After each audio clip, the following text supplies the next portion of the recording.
Hello and welcome everyone in the another discussion, that is the next discussion which we are taking forward for geomorphology for our Atulya series, that is the swift coverage for prelims 2022. We are on the lecture number 5.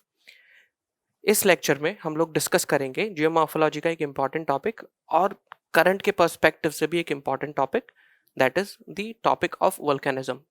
Volcanism हम start करेंगे because हमारे पास एक idea आ चुका है plate tectonic theory से। साथ के साथ वी विल ऑल्सो सी कि किस तरीके के मूवमेंट्स अर्थ के सरफेस पर होते हैं जिसकी वजह से अभी जो लैंडफॉर्म का इवोल्यूशन हुआ है अर्थ के सरफेस पर, that has been made possible. तो ये सारे फैक्टर्स हम आज के इस सेशन में देखेंगे। आफ्टर वोल्केनिज्म हम नेक्स्ट सेशन में देखेंगे issues related to earthquake and then we'll take forward to the landforms that are being originated on the surface of earth. तो स्टार्ट करते हैं आज का अर्थ के मोशन एंड वोल्केनिज्म से। So basically earth movement that we are referring to. So the earth movement, it does not mean the rotation and revolution of earth. It does not mean that, because here what we are looking forward to, अर्थ के surface पर जो continent motion है या फिर जो landform evolution है वो किस तरीके से हुआ है, what are the different landform या लैंड के ऊपर जो फीचर्स डेवलप हुए हैं वो किस तरीके से आए हैं, उनका एक पार्ट हम डिस्कस कर रहे हैं, that is through earth movement. यहाँ पर there are two forces that are on work, one is endogenetic, another one is exogenetic. Largely endogenetic forces का काम होता है न्यू लैंडफॉर्म को कंस्ट्रक्ट करना, सो दे लीड टू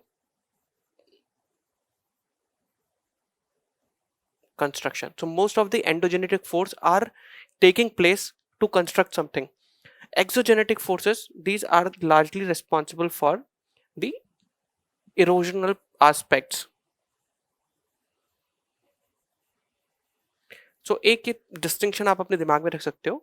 इसके अलावा एंडोजेनेटिक एंड एक्सोजेनेटिक, जैसे कि नाम से पता चलता है, एंडो स्टैंड्स फ्रॉम जिसका ओरिजिन अर्थ के अंदर हुआ हो, so originated inside the earth. So earth के सरफेस के अंदर जो फोर्सेस ओरिजिनेट हुए हैं they are endogenetic in nature. जो अर्थ के ऊपर फोर्सेस हैं जिनकी वजह से लैंडफॉर्म इवॉल्व होता है या लैंडफॉर्म में चेंजेस आते हैं, they are known as exogenetic. Genetic means origin, endo means inside, exo means outside. So basically endogenetic forces normally result into sudden or diastrophic movement. Sudden movements could be like या तो volcanic eruption होगा या फिर earthquake होगा अगर हम endogenetic की बात करें। अगर डायस्ट्रॉफिक मूवमेंट की बात करते हैं which means the slower movement, तो diastrophic movement could be tensional and compressional forces कि दो रॉक एक दूसरे की तरफ कंप्रेस कर रहे हैं, so there is a compression force on one rock, that is the compression force. अगर there is an tension along the rock और या फिर क्रस्ट के ऊपर, तो that will be known as the tensional forces. इसमें folding faulting can be अट्रीब्यूटेड।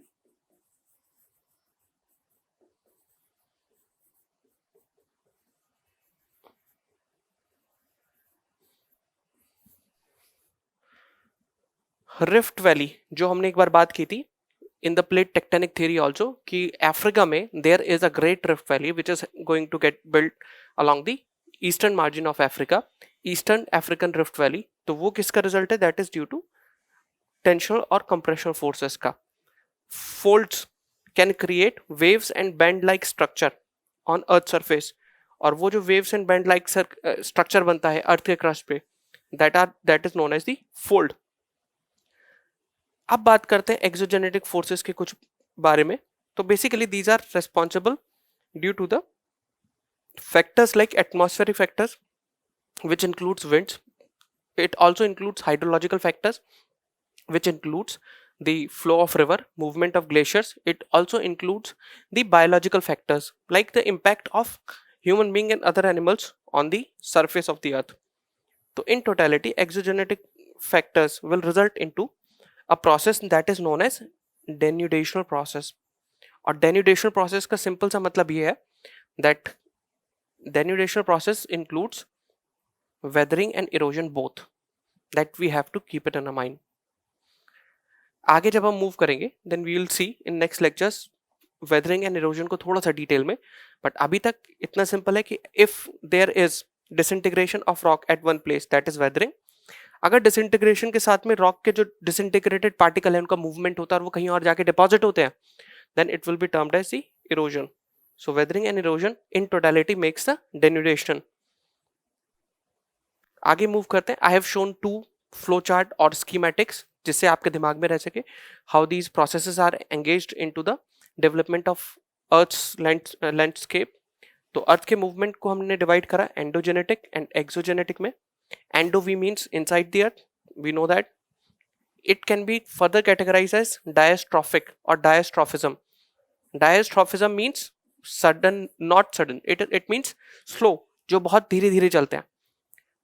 Sudden movements are catastrophic, so they are leading to the catastrophism, right? अब एक बार इन दोनों के बीच का डिस्टिंक्शन देखते हैं। When we talk about slow movement, कहाँ कहाँ मिलते हैं? They are found in the movement aperogenetic और continent forming, जिनकी वजह से continent form हो रहा है।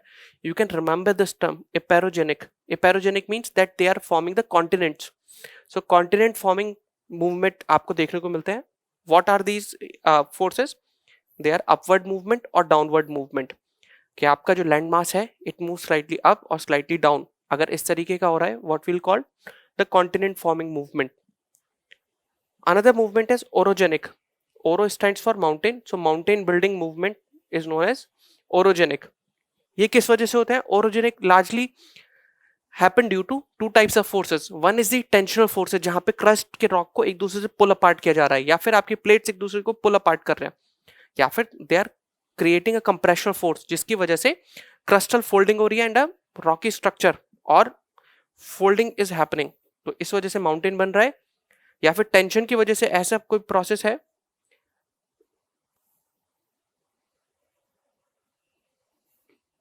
टेंशन की वजह से these are 3 blocks, block number 1, block number 2, block number 3।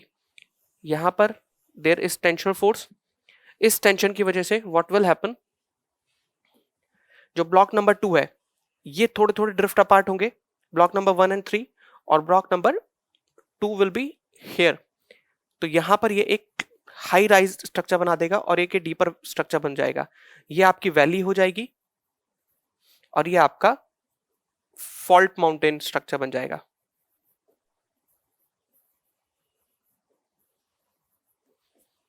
तो कुछ इस तरीके का अरेंजमेंट होगा that will be in the form of tensional mountain building forces. इनको देखने के बाद यू कैन सी सडन जो कैटास्ट्रोफिक है उसमें आपका अर्थक्वेक आता है, उसमें आपका वोल्केनो आता है।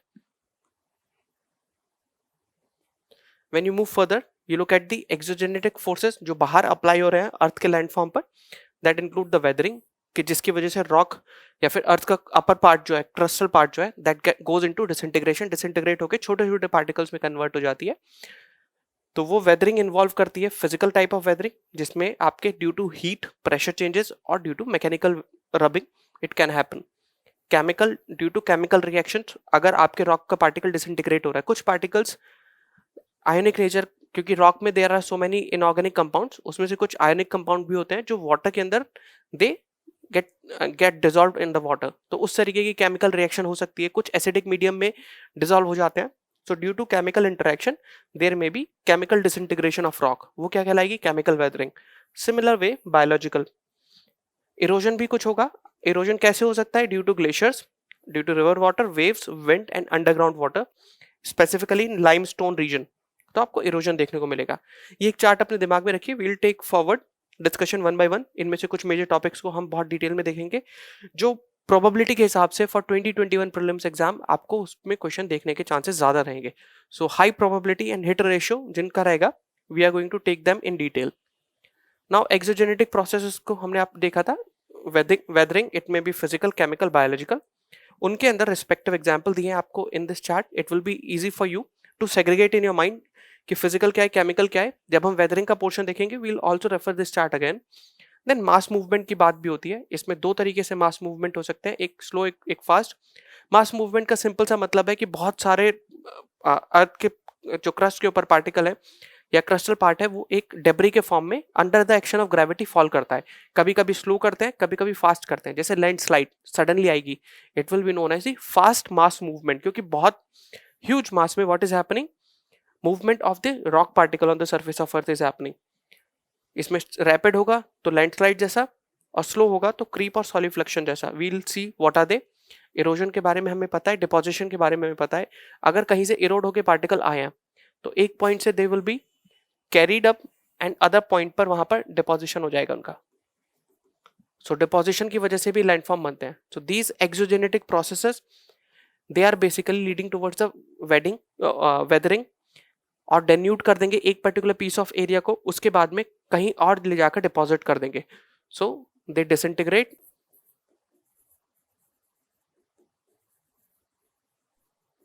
Plus transport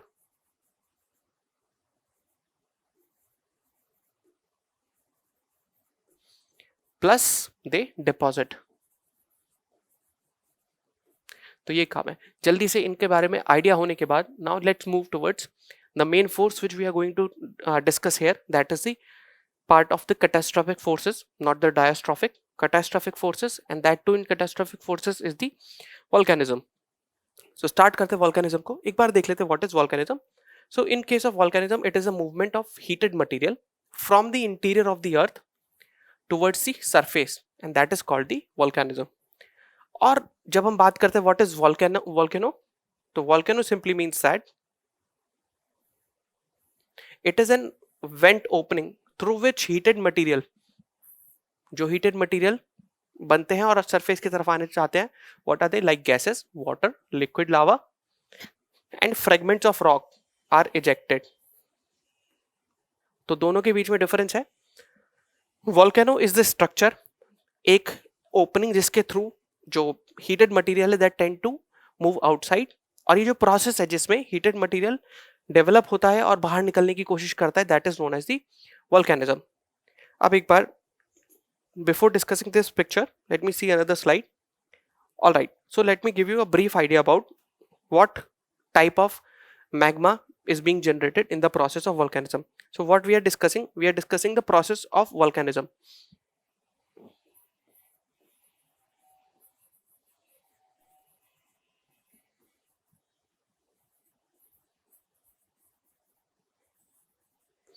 The process of volcanism starts with the generation of magma. It starts with the generation of magma. Magma का मतलब है rocks की molten state. So magma simply means molten rocks. All right. इस process में what happens, आप जब हमने plate tectonic के बारे में डिस्कस किया था, सो वी डिस्कस दैट कि एक जो प्लेट है which is heavier and which is oceanic plate margin, तो जो हैवियर साइड है that subducts into the asthenosphere. तो प्लेट एस्थिनोस्फेयर में डिप करती है एंड विद डिक्रीज और with increasing depth due to high temperature and increase pressure what happens, largely there is the melting of the plate which is entering into the asthenosphere. Plate क्या होती है, plate comprises of brittle solid rocks, फिर वो melt होना start करते हैं under pressure and temperature. Now let me take you to the black board for a while. So there is a plate which is being subducted. Let's say this plate is being subducted and this is another plate जिसके ऊपर कोई और activity है. May be if it is continental plate तो यहाँ पर crustal folding होने लगेगी which will lead to mountain. ये प्लेट नीचे पहुंची and when it is in the एस्थिनोस्फेयर,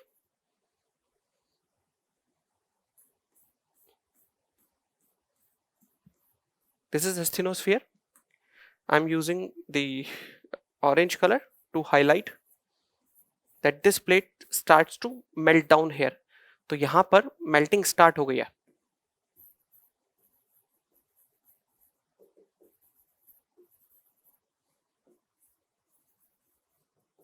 melting of plate का जो सेगमेंट है नीचे जो आया है, basically what is it, it is the solid rock. तो सॉलिड रॉक का की मेल्टिंग हो चुकी है. It starts melting here. ये यहाँ पर मेल्टिंग क्यों हो रही है, because of increase in pressure and temperature. Both pressure and temperature, P stands for pressure, T stands for temperature is increasing here. यहाँ पर what is happening, जैसे जैसे प्लेट नीचे जाती है, we know that plate earth के surface के नीचे there is a thermal gradient. Thermal gradient मतलब डेप्थ के साथ में टेम्परेचर इंक्रीज करता है. वो टेम्परेचर क्यों इंक्रीज कर रहा है? Because there is increase in pressure there. Apart from that, in this zone there is the presence of radioactive decay.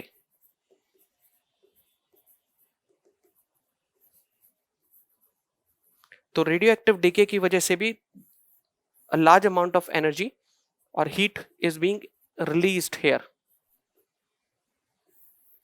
इस हीट की वजह से भी टेम्परेचर इंक्रीज करता है. So what happens when plate enter into this zone, the plate starts to melt. और यहां पर प्लेट की मेल्टिंग स्टार्ट होती है, यानी कि रॉक्स की मेल्टिंग स्टार्ट होती है. इनिशियल फेज में that is the partial melting, मतलब कुछ part of rock gets molten, क्योंकि आपको पता है different minerals they do melt at different temperature. तो जैसे प्लेट सबडक्ट होती जाएगी वैसे वैसे रिस्पेक्टिव मेल्टिंग होती जाएगी. पहले कुछ मिनरल्स कुछ रॉक्स मेल्ट होंगे, फिर और डीपर लेवल पे कुछ different types of rocks melt होंगे. तो ऐसे करके धीरे धीरे रॉक मेल्ट होते जाएंगे and they try to accumulate. और आपको पता है when there is something melting, when something is melting it tends to expand. तो हॉटर टेम्परेचर पे थिंग्स टेंड टू एक्सपेंड. वो अपने लिए स्पेस बनाने की कोशिश करेंगे. In search of that space they try to find a path जिससे वो बाहर निकल सके और अपनी एनर्जी को रिलीज कर सके. जो हीट की वजह से उनमें एनर्जी आ गई थी उसको रिलीज कर सके. This process will be happening. A term which I am writing here और adding for your information is that it is the Wadati Benioff zone. अब आप इस टर्म को नोट कर सकते हैं for your information, because this is the zone. जिस zone में जाने के बाद में जो सबडक्टेड प्लेट है इट स्टार्ट्स टू मेल्ट. तो zone of melting is known as Wadati Benioff zone. Asthenosphere में लाई करती है. तो ये जो जोन है it is the Wadati Benioff zone where the melting of rocks start. तो जो मेल्टिंग हुई है इसके बाद में जो मॉल्टन रॉक है that is known as are magma. तो इस मैग्मा में मॉल्टन रॉक है. जब कुछ रॉक्स मेल्ट होते हैं तो साथ के साथ दे रिलीज वाटर जो उनके साथ एसोसिएटेड होता है हाइड्रस फॉर्म में. तो वाटर रिलीज होता है, वाटर वेपर में कन्वर्ट होता है, वो भी एक्सपेंड करता है. गैसेस रिलीज होती है, गैसेस भी एक्सपेंड करती हैं. तो in a way it creates a situation which is just like a pressure cooker. तो प्रेशर कुकर की तरह एक कंडीशन क्रिएट हो जाती है कि इसमें बहुत ज्यादा प्रेशर डेवलप होता है and suddenly they try to find out कि कोई एक विसल के थ्रू या छोटे से वेंट के through they find the opening. अगर आसानी से विसल या फिर वेंट मिल जाता है they spread and they the eruption happens. अगर नहीं होता है, उनको लोकेशन नहीं मिलती बाहर निकलने की, तो magma with in the earth surface, तो अर्थ के अंदर ही वो कहीं पर एक और स्पेस ढूंढ लेता है, या छोटे छोटे फिशर्स या वेंट्स ढूंढ लेता है जहाँ पे अर्थ के अंदर ही जाकर वो सेटल हो जाता है कि उसके अंदर की जो एक्टिविटी है तो वो उसे एक्सपेंड करने का और सॉलिडिफिकेशन का उसे मौका मिल जाता है. तो जब ये बाहर निकलता है उस टाइम पर there are landforms which are formed, they are known as extrusive landform. Extrusive मतलब एक्सटर्नल. और जब ये अर्थ के सरफेस के अंदर ही रह जाता है मैग्मा और वहां जाकर इसे स्पेस मिल जाती है एक्सपेंड और सॉलिडिफाई होने की, तो उस तरीके के लैंडफॉर्म को हम बोलते हैं intrusive landform.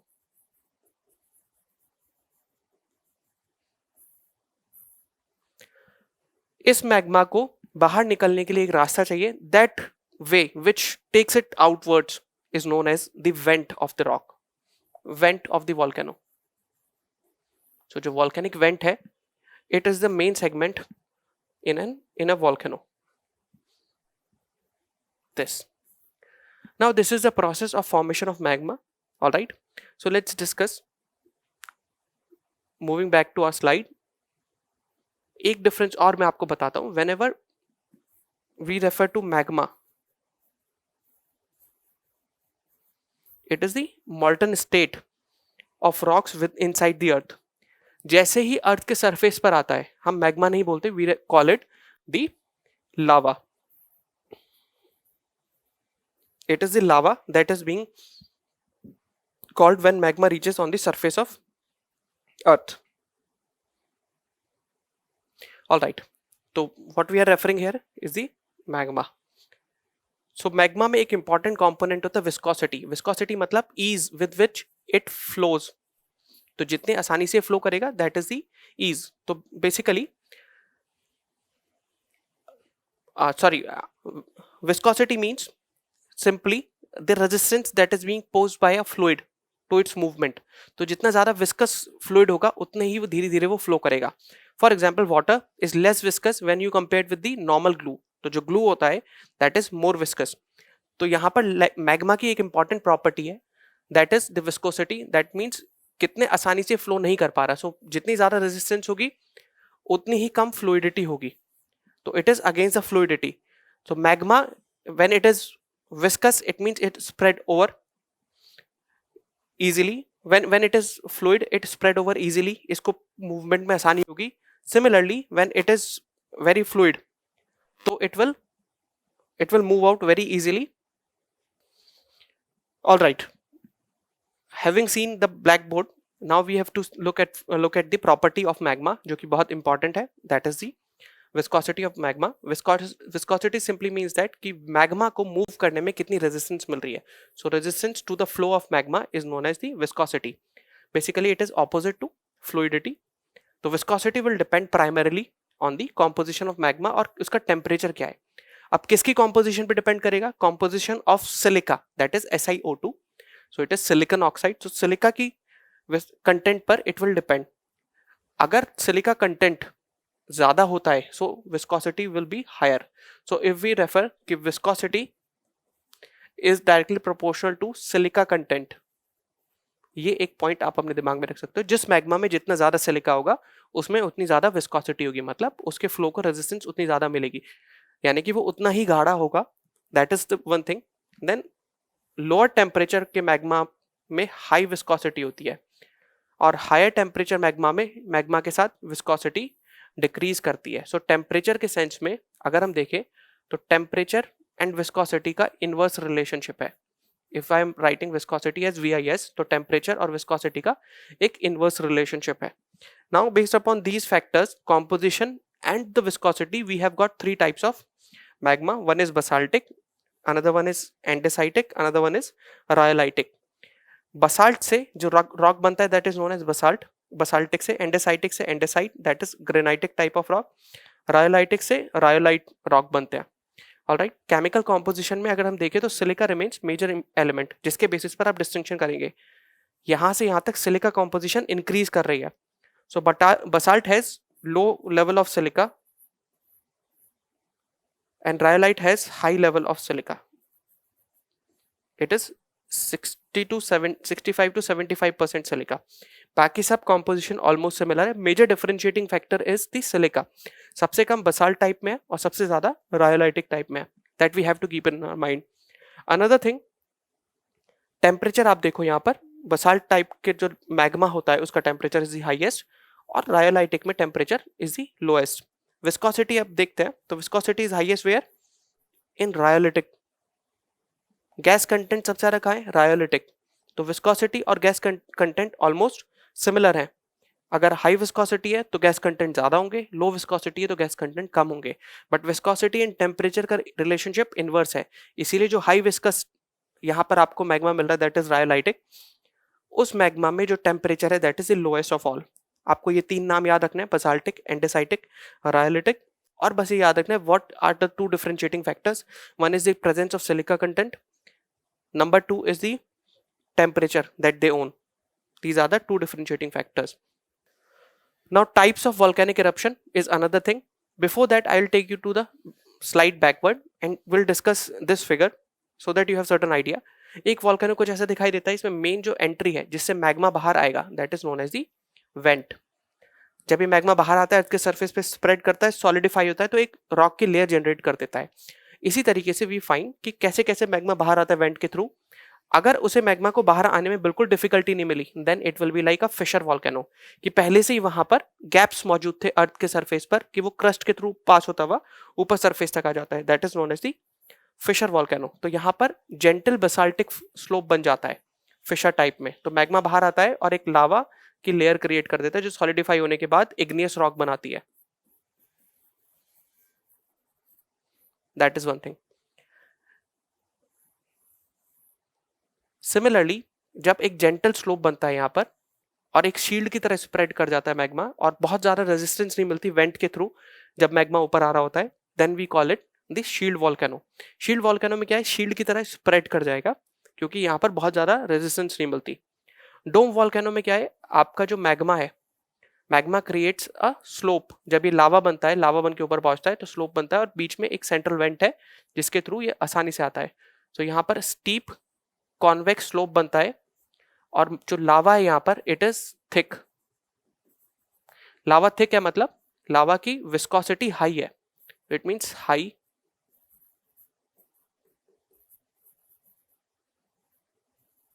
So which lava has high viscosity? We know that. Now there is another type of volcano, ash cinder volcano. So cinder volcano में there are multiple resistance, साथ के साथ इस volcano में there is the difficulty in the magma to reach. तो ये थोड़े explosive nature के हैं, साथ में ash content भी लेके आते हैं, they are called the cinder volcano. Another type of volcano is composite volcano. Composite volcano में ये जो volcanic landform बना है, it is basically formed at different times. तो यहाँ पर multiple cycles of eruptions हुए हैं जिसकी वजह से एक लेयर बनती है, फिर दूसरी लेयर बनती है, तीसरी लेयर बनती है और इन लेयर के बीच में भी मैग्मा को एक रूट मिल जाता है बाहर एस्केप का। तो दीज आर पैरासाइटिक रूट्स। सो ये ब्रांच बन जाते हैं यहाँ पर और एक मेन वेंट होता है जिसके थ्रू लावा बाहर निकलता है और मैग्मा बाहर निकलता है और लावा बन के वो सॉलिडिफाई एंड कूल हो जाता है। That is the another thing. Last type is the caldera volcano. Caldera volcano is basically famous for its explosive and very powerful eruptions.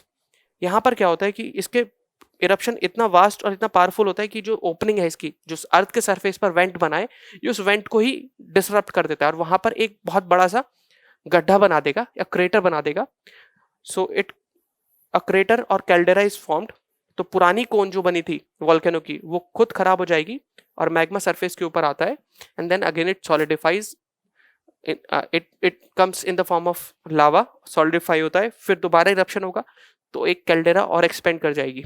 So caldera में what is happening, the eruption of magma happens in such a way कि ये existing went को ही explode करके expand कर देता है. So that is the caldera volcano. Moving further,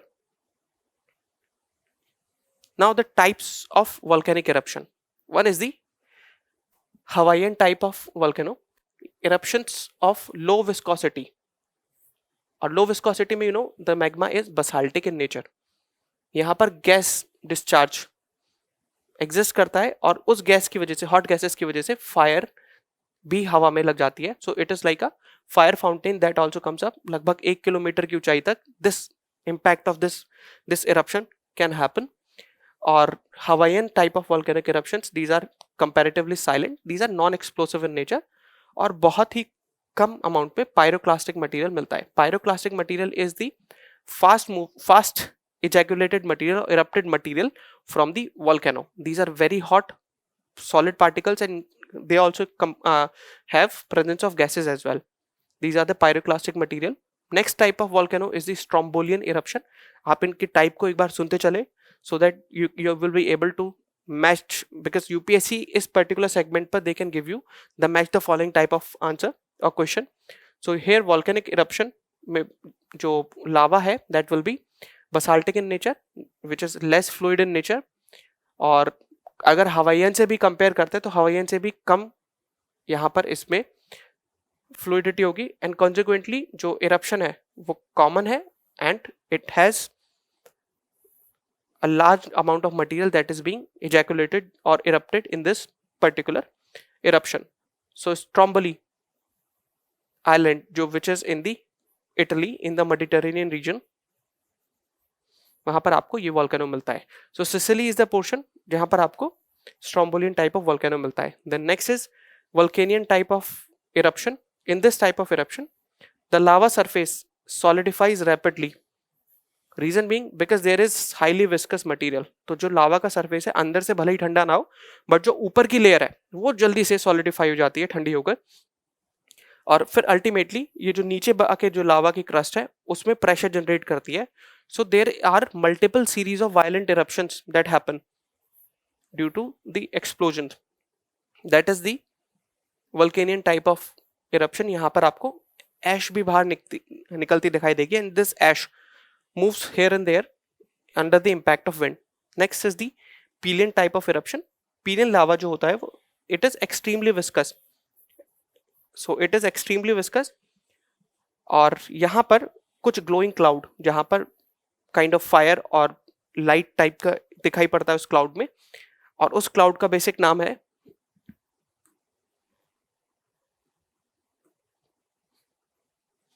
नोई ardentes. So nuée ardentes is the glowing cloud जो यहाँ पर एक इसका स्पेसिफिक फीचर है of Pelean type of lava. इसका नाम पीलियन इसलिए पड़ा because it was first observe in the Mount Pelee which lies in the West Indies, that is why it is Pelean lava. So which factor is creating a distinct unit in Pelian eruption is that it is basically extremely viscous, number one. Number two, the glowing clouds that are happening in the Pelian lava. Next is Vulcanian, we have discussed. So Vulcanian, they are explosive. Now is the next is the ferretomagmatic eruptions. तो ferretomagmatic eruptions में जहाँ पर क्या है, magma जब बाहर निकलता है उस टाइम पर it comes in contact with shallow ground water. And आपको पता है जब बहुत ज्यादा गर्म सरफेस के ऊपर पानी पड़ता है तो व्हाट हैपेंस, बहुत एक्सप्लोजिव टेंडेंसी होती है उस हॉट मीडियम के इन दो particular water and very hot surface के कॉन्टैक्ट में आने के बाद में। सो व्हाट हैपेंस, सडन एक्सप्लोजन होता है तो यहाँ पर ग्राउंड वाटर का फ्लैश स्टीम के फॉर्म में बाहर निकलता है, साथ में कुछ जो मैग्मा के साथ आपके रॉक पार्टिकल्स थे वो भी इरप्ट होते हैं एक्सप्लोजिव नेचर में। So this becomes violent eruption जिसमें जो पायरोक्लास्ट है वो बहुत दूर दूर तक फैल जाता है, right. Then next is phreatic, this was phreatomagmatic and this is phreatic. Phreatic where the steam blast eruption happens. Phreatomagmatic में जो पायरोक्लास्टिक मटेरियल थे वो भी बाहर आ रहे थे, यहाँ पर there is no magma which is reaching the surface. यहाँ पर केवल क्या हो रहा है, मैग्मा आ रहा है from the below the surface of earth, ये ग्राउंड वाटर तक पहुंच रहा है और शैलो ग्राउंड वाटर की स्टीम बन के बाहर आ रहा है। तो this is leading to the formation of steam blast, और बाकी मैग्मा का कोई भी बाहर ट्रेस नहीं पहुंच रहा है, तो यानी कि मैग्मा लावा के फॉर्म में अर्थ के सरफेस के बाहर नहीं आ रहा, that is the ferritic. So we can remember ferritic and ferritomagmatic। जहां भी ferritic आ रहा है इसका मतलब ग्राउंड वाटर की हीटिंग की वजह से ग्राउंड वाटर स्टीम में कन्वर्ट हो रहा है, दैट इज फेरेटिक। अब कुछ डायग्राम देख लेते हैं। आइसलैंडिंग वेरी क्वाइट, धीरे धीरे ये स्प्रेड करता जाएगा, तो यानी कि no issue. Hawaiian type fluid lava erupts quietly, तो यहाँ पर भी एक शील्ड के टाइप में वॉल्केनिक इरप्शन हो गई। देन स्ट्रोम्बोलियन, यहाँ पर थोड़ा एक्सप्लोसिव नेचर में होगा। वॉल्केनियन में भी एक्सप्लोसिव इरप्शन होगा। वेसुवियन में भी एक्सप्लोसिव इरप्शन होगा and a large cloud will be formed. Pelean will also have the explosive outburst in the air, और ऐश भी बहुत दूर दूर तक फैल जाएगी। We have seen this. These diagrams are giving you certain idea, however there is a limited utility, बस आपके फिजिकल इम्प्रिंट के लिए, ताकि आप नोट कर पाए कि कौन सा लावा कैसा है, ये आप आइडेंटिफाई कर सकते हैं with this map. Now another thing, इससे क्वेश्चन क्या बन सकता है, question can be like this, they can give you match the following. एक टाइप आपको वॉल्केनो देंगे, दूसरी टाइप आपको दूसरी साइड आपको वॉल्केनो के फीचर देंगे, तो this can be one type of question और MCQ that can be framed on this. Moving ahead, जब वॉल्केनो इंट्रूसिव होता है यानी कि जो मैग्मा है वो अंदर ही सॉलिडिफाई हो जाता है, it results into several landforms. तो पहला है बेथोलिथ, जब एक बहुत बड़े एरिया में मैग्मा आके कूल एंड सॉलिडिफाई हो जाता है तो बहुत बड़ा एक rock, igneous rock, granitic rock body form होती है, तो that is known as the batholith. There are another form is the laccolith. Laccolith में क्या होगा, large domes shape intrusive body बन जाएगी और उसमें पाइप लाइक स्ट्रक्चर भी होगा जो उसको ऊपर पहुंचा रहा होगा। इसका एग्जाम्पल है कर्नाटका प्लेटो में you can find laccoliths. Batholith का एक फेमस एग्जाम्पल है Tibetan batholith.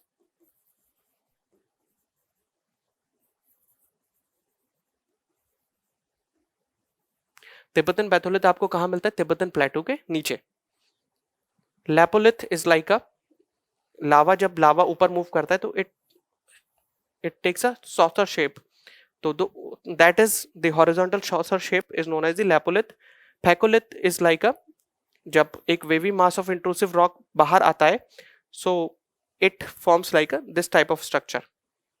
Reverse of lopolith becomes a phacolith. Sills and dikes, these are two types of intrusive landform bodies। तो sills जो होती है वो नियर हॉरिजॉन्टल है and these are like sheet type of arrangement बन जाता है कि एक लगभग हॉरिजॉन्टल सी शीट बन जाती है.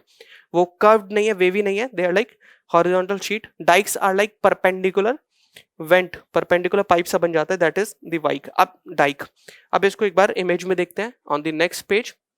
ये आपका बैथोलिथ है जहां पर लार्ज स्टोर हुआ वॉल्केनो, ऑलराइट. एक पाइप है which is providing lava, this is known as the dike. Dike मतलब वर्टिकली पाइप जो बन जाता है, सॉलिडिफाई होता है, दैट इज डाइक. अगर ये सॉथर शेप में आ जाता है, it is like lopolith. Lap, we know lap, इसको कैसे याद कर सकते हैं? लैपोलिथ और फैकोलिथ में there is a confusion. Lap in generally is like गोती, जिसमें आप you can carry a small child, तो lap is always like this. तो लैपोलिथ को हम ऐसे रिमेंबर कर सकते हैं, lopolith. Then we have got sill, almost horizontal, so there can be multiple cells. We have got laccolith, एक बड़ा सा वेवी मास जब क्रिएट हो जाता है, दैट इज लाइक लैकोलिथ. जब ये बाहर निकलता है तो there are volcanic vents, necks etcetera, और ये एक वॉल्केनिक कोन है.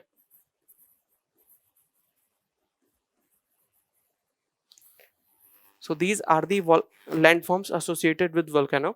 आपको बस ये याद रखना है कि व्हाट आर व्हाट, शेप उनकी याद रहेगी. हॉरिजॉन्टल कौन कौन से ये आपको याद रहेगा, देन यू कैन मार्क. हो सकता है they can ask you that dike is the horizontal one, but you have to remember dike is not the horizontal one. Horizontal one is the sill mainly. Laccolith phacolith के बीच में आपको confusion नहीं होना चाहिए. Now moving further, we have to find the locations for the volcano. तो volcano की locations को आइडेंटिफाई करना is important for us. Basically जब हमने प्लेट टेक्टोनिक की बात की थी, तो प्लेट टेक्टोनिक बेसिकली जहां जहां पर इट कम्स इन कॉन्टैक्ट, जहां पर ओशनिक कन्वर्जेंस है या फिर ओशनिक कॉन्टिनेंटल कन्वर्जेंस है, there these are the zone जहां पर सबडक्शन इज हैपनिंग. जब प्लेट कॉन्टिनेंटल ओशनिक और ओशनिक कन्वर्जेंस हमने देखा था, तो it was largely happening to a concentrated region. उसको हम बोलते हैं सर्कम पैसिफिक प्लेट. और उस सर्कम पैसिफिक प्लेट में तो जो जोन है जहां पर we can find a lot of volcano, तो यहाँ पर वॉल्केनिक आर्क भी है and there are several volcanoes. तो उस बेल्ट को हम बोलते हैं सर्कम पैसिफिक बेल्ट, और इस सर्कम पैसिफिक बेल्ट में आपको वॉल्केनो देखने को मिलते हैं. Similarly there is the mid continental belt, जो कॉन्टिनेंट के बीच में यू विल फाइंड एक कन्वर्जेंट जोन जहां पर यूरेशियन एंड अफ्रीकन प्लेट एक दूसरे से मीट कर रहे हैं, तो वहां पर भी आपको वॉल्केनिक इरप्शन देखने को मिलते हैं. तो अफ्रीकन और इंडियन प्लेट जहां पर मीट कर रहे हैं यूरेशियन प्लेट से, इंडियन प्लेट में पहले देर बार जब इंटरेक्शन हुआ था, तो इंडियन प्लेट का जो ओशनिक पार्ट था, तो ओशनिक सेगमेंट, तो वो ओशनिक बाउंड्री नीचे सबमर्ज हो रही थी. तब द्रास रेंज में या फिर तिब्बतन रीजन में वी कैन फाइंड कि वहां पर वॉल्केनिक लैंडफॉर्म है. बट अभी फिलहाल यहाँ पर we do not find the active volcanoes. But African convergence के साथ यूरेशियन प्लेट में यानी कि मेडिटेरेनियन रीजन में we have got this particular segment जहां पर there are multiple volcanoes. We will see these two locations on the map, don't worry. अभी क्योंकि visualization में difficulty होती है when we discuss the physical locations like this. Then there is another zone that is mid-Atlantic belt. ये zone में क्या है? It is a zone of divergent. मतलब यहाँ पर क्या है? We have the idea कि Atlantic Ocean के बेसिन पर there is spreading, sea floor spreading. तो sea floor spreading बहुत सारी जगह हो रहा है, but Atlantic के belt में it has spread from north to south. एक S shape में एक सी फ्लो स्प्रेडिंग हो रही है जहां पर मिड ओशनिक रिज बन रही है, और वो mid oceanic ridge is happening because of the volcanic eruption. तो वॉल्केनिक इरप्शन की वजह से हो रहा है. And here Icelandic region is also involved. Another thing is intraplate volcano. Intraplate volcano में आपको there will be massive erosion you can find within the plate. एक आपको एग्जाम्पल बताता हूँ how intraplate volcano can happen. कुछ जगह there is on the surface of the earth, let's say on the oceanic plate, there is below the plate there lies the reservoir of magma. उसके ऊपर से अगर कोई continental plate या फिर अगर कोई भी प्लेट मूव करती है, तो वहां पर लगातार देयर इज इरप्शन हैपनिंग. अगर लगातार इरप्शन हो रहा होता है, उस पर्टिकुलर पॉइंट को हम कहते हैं हॉटस्पॉट. तो अर्थ के सरफेस में देयर आर सेवरल लोकेशन जहां पर नीचे मैग्मा चैम्बर है, और वहां से धीरे धीरे लगातार मैग्मा बाहर आता जाता है. अगर उसके ऊपर से कोई प्लेट पास होती है, let's say some plate is passing over that particular region, hotspot के ऊपर से कोई प्लेट पास होती है, तो उस प्लेट में जो भी कोई वीक एरियाज होते हैं, फिशर्स होते हैं या छोटे छोटे ओपनिंग होती है उस प्लेट में, तो वहां से लावा बाहर निकल के उस प्लेट के ऊपर आके सेटल हो जाता है. Same thing happened with Indian plate. तो जब इंडियन प्लेट ने मूव करना स्टार्ट करा from south to north towards Eurasian plate, तो बीच में एक जोन पड़ती है रियूनियन आइलैंड. तो रियूनियन आइलैंड यानी कि रियूनियन रीजन के आसपास there is the magma reservoir, जहां से लगातार आउटफ्लो हो रहा है मैग्मा का. तो जब इंडियन प्लेट वहां से पास होती है तो इंडियन प्लेट में देयर आर सम फॉल्ट्स. वो फॉल्ट्स कहाँ पर है? पेनिनसुलर इंडिया में, near the central part of Indian peninsula, जहां पर अभी हम डेक्कन प्लेटू देखते हैं. तो Deccan plateau is nothing, it is the result of eruption of volcano. और वो वॉल्केनिक इरप्शन इंडियन प्लेट का नहीं था, that happened due to the hotspot of Reunion. तो रियूनियन हॉटस्पॉट के ऊपर से जब इंडियन प्लेट धीरे धीरे पास हो रही थी, तो वहां से लगातार लावा स्प्रेड होता गया इंडियन प्लेट के सरफेस पर. इसीलिए we have got Deccan plateau. Deccan plateau is the resultant of basaltic lava eruption that is happening at Reunion island. तो इस तरीके के आइलैंड जो आपको देखने को मिलते हैं, दे आर द इंट्राप्लेट वॉल्केनो. इसके अलावा कभी कभी प्लेट नहीं भी मूव कर रही है तो भी हो सकता है नीचे मैग्मा का चैम्बर हो, वो under the pressure of continental land, तो वो धीरे धीरे मैग्मा बाहर सरफेस पर आ रहा हो. This may be one of the possibility. Now let's see. आप देखिए this particular zone, I am using the red mark. This particular zone, all the red dots which are available here, they are the part of ring of fire. This is the ring of fire. क्यों हो रहा है यहाँ पे ring of fire? Because there is the convergence of plates. एक oceanic plate converge कर रही है, convergence of plates. I will use different color. All right, so here it is convergence of two plates happening, convergence of two plates happening, convergence of two plates happening, convergence of two plates happening, convergence is happening. So convergence is happening. So here convergence is happening. ये जो sign है, it is the sign of divergence. This जो आपको ये line के बीच में ऐसे ऐसे साइन दिख रहे हैं, this is the sign of divergence. तो डाइवर्जेंस में भी वी नो जहां पर प्लेट डाइवर्ज करती है सी फ्लोर स्प्रेडिंग में, वी हैव लर्नड कि वहां पर लावा आएगा और इट विल गेट सॉलिडिफाइड. तो यहाँ पर भी वॉल्केनिक एरिया है. तो there are so many volcanoes. ये तो हमारी रिंग ऑफ फायर हो गई, the zone which we discussed earlier. एक बात हमने की थी मिड कॉन्टिनेंटल बेल्ट की. The mid continental belt lies here. Why this is here? Because यहाँ पे यूरेशियन प्लेट है और यहाँ पर ये अफ्रीकन प्लेट है, दे आर मर्जिंग टुगेदर. तो वहां पर जो इनका ओशनिक बाउंड्री है दैट इज बीइंग सबडक्टेड, फिर उसकी वजह से आपको देखने को मिलता है what you see a lot of volcanoes in the Mediterranean region. That is why in mid-continental belt, I'm writing MCB. In case of mid-continental belt, we have got Mediterranean region. So Mediterranean region is the largest area जहां पर आपको volcanic eruption मिलते हैं. India के case में when you see India, so this part, I'm using the red color, this part, the Deccan region, यहाँ पर आपको स्प्रेड मिलता है वॉल्केनिक इरप्शन का, बसाल्टिक टाइप ऑफ फ्लो आपको देखने को मिलेगा, and that is known as the Deccan plateau. So with this we have identified the zones of ring of fire and active volcanoes. Moving further, volcanoes can be divided into three categories based on their activity. One is active, another one is dormant, another one is extinct. Extinct मतलब जो अब कभी भी erupt नहीं करेंगे, they are extinct. For example, mount Kilimanjaro, ये extinct हो चुके हैं, अब इरप्ट नहीं करेंगे. डॉर्मेंट मतलब जो अभी एक्टिविटी में नहीं है but they can erupt. For example mount Fuji and saint Helen. Saint Helen is in USA, mount Fuji is in Japan. Active volcanoes are जो अभी भी एक्टिवली एंगेज्ड है वोल्केनिक एक्टिविटीज में, वो बार बार इरप्ट होते रहते हैं या फिर उनमें अभी कॉन्टिन्यूसली एक्टिविटी चल रही है. सो हेक्ला माउंट एटना 2021 में भी इरप्ट हुआ था एक बार. So these are the active volcanoes which are in active state. So पिछले 10,000 साल में कम से कम एक बार इरप्ट हुए, they are active volcanoes. और कुछ volcano तो लगातार इरप्ट ही हो रहे हैं. Now I am giving you some example of some volcano. आपके बाद ये this list will help you to understand various topics. Largely you can see ये जितने भी volcano है they are lying along the ring of fire largely, apart from some which are there in different locations, but most of them are in the ring of fire. Ojos del Salado, it is the highest volcano which lies in Andes, and you can see Andes में, यानी कि जो south America में जो parallel range है north to south run कर रही है, that is known as Andes, उसमें आपको हाईएस्ट वॉल्केनो मिलेगा. कहां पर मिलता है? अर्जेंटीना एंड चिली में. So Cotopaxi is another important volcano. It lies in the Ecuador. So you can remember different volcanoes और उनके height के basis पर.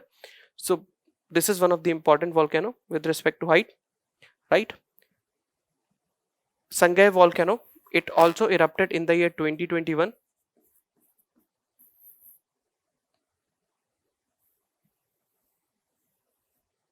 Nyiragongo also erupted in the year 2021. So there are several volcanoes which erupted in 2021. Similarly, Mount Etna erupted in 2021. So you can see that there are volcanoes which also erupted in the year 2021. Mount Loa is also an important volcano. This is the Hawaiian type of volcano. So we can see this is the list which we can refer to for our ready reference. अगर factual portion होगा तो we can refer to this list. Now next, जो आपने देखी थी ring of fire, उसको मैं एक बार ड्रॉ करके दिखा देता हूँ on this map so that you have certain idea. So basically ring of fire is lying in this zone.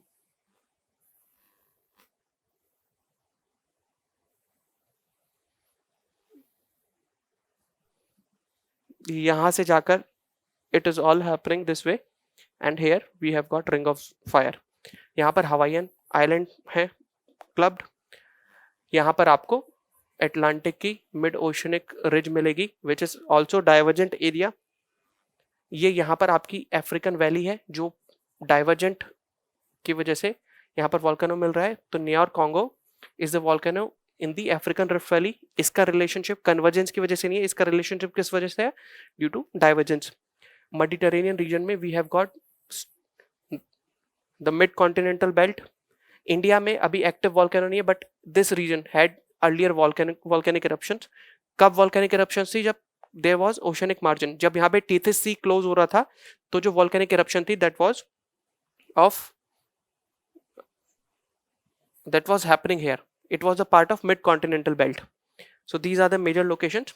Now you can see there is this region, various islands, Polynesian islands are here.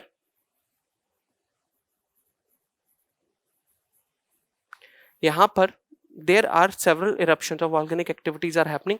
One of the recent activity which happened in the January 2022. So January 2022 में यहाँ पर एक underwater volcanic eruption हुआ which was huge in magnitude, जिसकी वजह से a shock wave, that is an earthquake or seismicity generated of 5.6 magnitude has happened. उस eruption का नाम है Tongo eruption. So Tongo volcano has happened in January 2022. So basically what is this?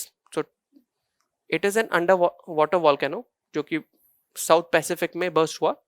So around 20 kilometre तक इसका धुआं हवा में था. It was that huge. The location lies here somewhat. So Tonga, here it is Fiji. आपके New Zealand और Australia के पास भी इसके tremors were noticed. This was huge. और इस वॉल्केनो का नाम कुछ ऐसा है, हुंगा टोंगो, हुंगा हपाई.